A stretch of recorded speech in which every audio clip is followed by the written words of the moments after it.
मध्य प्रदेश में ठंड की बात हो तो सबसे पहले नाम नौगांव का आता है।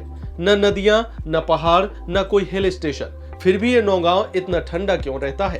पहली बार इन्हीं सवालों के जवाब जानने के लिए दैनिक भास्कर की टीम छतरपुर के नौगांव में 2 दिन तक रही और इसके कारण जाने। मध्य प्रदेश की सबसे ठंडी जगह के नाम से नौगांव पहचाना जाता है। इसे अंग्रेजों ने अपनी पॉलिटिकल कैपिटल के तौर पर बसाया था। भास्कर की टीम नौगांव पहुंची तो देखा हर शख्स टोपी मफलर में नजर आया। हर दुकान के सामने अलाव जल रहा है। यहाँ ठंड के कारण दिन की शुरुआत सुबह 10 से 11 बजे के बाद होती है। यहाँ 30 साल पुराने सिस्टम से मैनुअल तापमान मापा जाता है। ये देखने में चिड़िया के घोंसले की तरह दिखता है। नौगांव जो सबसे ठंडा एरिया है उस नाम पे पहचाना जाना जाता है। यहाँ की जीवन शैली भी देख के आपको लग जाएगा कि क्यों ये ठंडा है और किस तरह यहाँ पर लोग रहते हैं। हम उस ऑब्जर्व मशीन पे या ऑब्जर्व पॉइंट पे खड़े हैं। क्यों ठंडा है, यहाँ की भौगोलिक स्थिति कैसी है, वो 3 कारण जो हम भोपाल में मौसम वैज्ञानिकों से बात करके, उनके स्टडी करके, उनके सैटेलाइट इमेज के द्वारा जानना चाहेंगे कि ये आखिर ये नौगांव पचमढ़ी से भी ठंडा क्यों रहता है। नौगांव में ज्यादा ठंड होने का पहला और मुख्य कारण है नॉर्दर्न लैटिट्यूड के साथ सूर्य का मूवमेंट। नौगांव की अपनी अलग भौगोलिक स्थिति है। ये उत्तर पूर्वी दिशा में पड़ता है। इसका अक्षांश यानी नॉर्दर्न लैटिट्यूड्स की पोजीशन में होना सबसे बड़ा कारण है।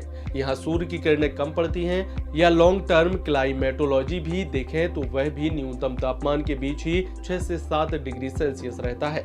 इस एरिया में सूर्य की किरणें विंटर में इस तरह से पहुंचती हैं कि वहां का तापमान अन्य जगहों की तुलना में कम होता है। नौगांव में ठंड होने का दूसरा कारण है उत्तरी हवाओं के प्रभाव से तापमान सामान्य से भी कम हो जाता है। देखिए, ठंड में जो हवाएं चलती हैं वो आपका नॉर्दर्ली उत्तरी हवाएं आती हैं, उत्तरी पूर्वी हवाएं आती हैं और हमारे प्रदेश के उत्तर में हिमाचल, उत्तराखंड, यूपी ये वाले जो स्टेट्स हैं ये आते हैं।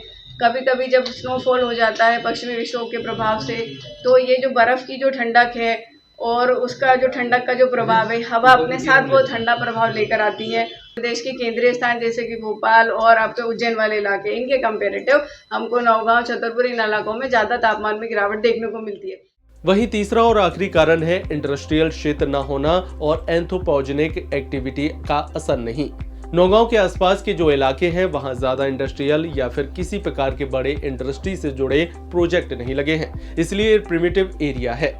इस कारण यहाँ एंथ्रोपोजेनिक एक्टिविटी का असर नहीं है। इसके अलावा नौगांव क्षेत्र की मिट्टी पठारी है। जमीन के नीचे चट्टानी मिट्टी की पथरीली परत होती है जिससे भी प्रभाव कम पड़ता है। नौगांव ठंड के मामले में हर साल नया रिकॉर्ड कायम करता है और यहाँ के लोग गर्म कपड़ों और अलाव के सहारे ठंड की गर्मजोशी के साथ विदाई करते हैं। इसी तरह की तमाम वीडियोस देखने के लिए बने रहिए हमारे साथ, देखते रहिए दैनिक भास्कर ऐप। शेयर और डाउनलोड करें दैनिक भास्कर ऐप।